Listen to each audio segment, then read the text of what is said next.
Hello, welcome to the Passage meeting. So you have gone through the whole checklist of what everything you need to do for the Passage meeting, and now the host is going to start the meeting. The host will light a candle, and once the candle is lit, this is the beginning of the meeting, and no one talks except for the person holding the timer or the talking stick. The host will take out the 3-minute timer and we'll pass it to the person on the right. So it's going to go counterclockwise to start.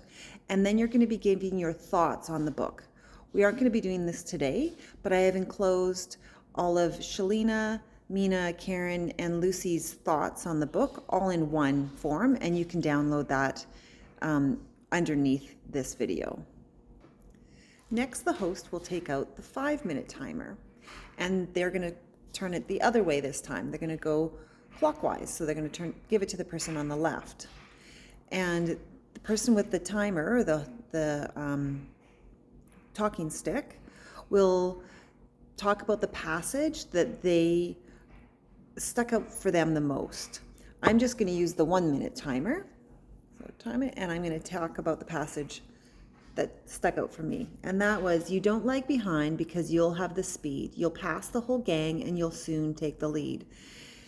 And sometimes I think that, oh no, if I have self-growth, or if I'm going to improve my life, or I'm going to make my life better, then all those people that are significant to me are going to get left behind. And I'm like, what am I going to do? Who are going to be my people if I'm leaving those people behind? And with that comes, I guess, like other times in my life where I have had changes or shifts, and all the people around me changed because now I'm in a different place. Maybe it was school when I was younger, or maybe it was moving or a new job.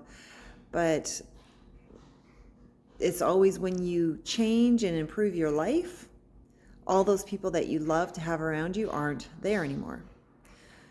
Okay, so if it was real, I would just wait for the time to run out. So it's almost run out. So it would be 5 minutes, and then there would be a space. So I didn't talk much about it today, but that's what you do for the passage that speaks to you.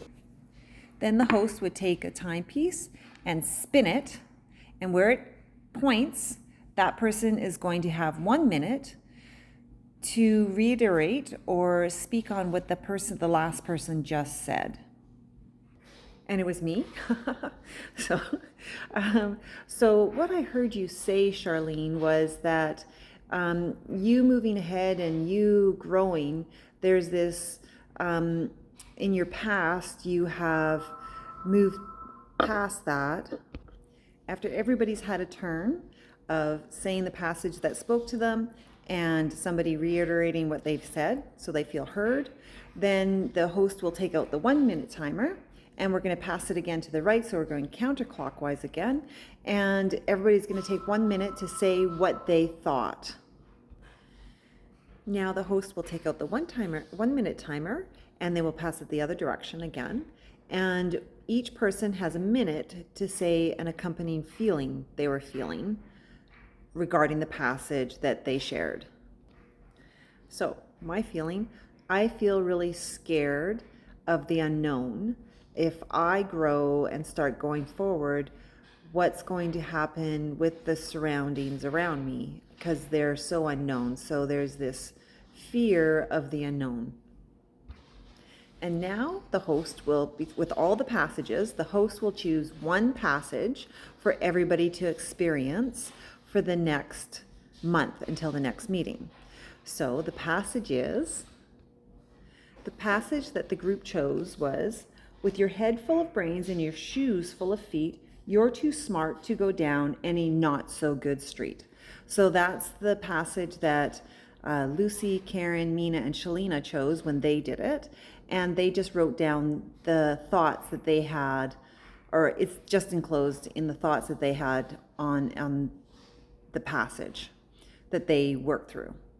Enclosed. Did you get it? Okay, I hope that makes sense. If not, send me a message.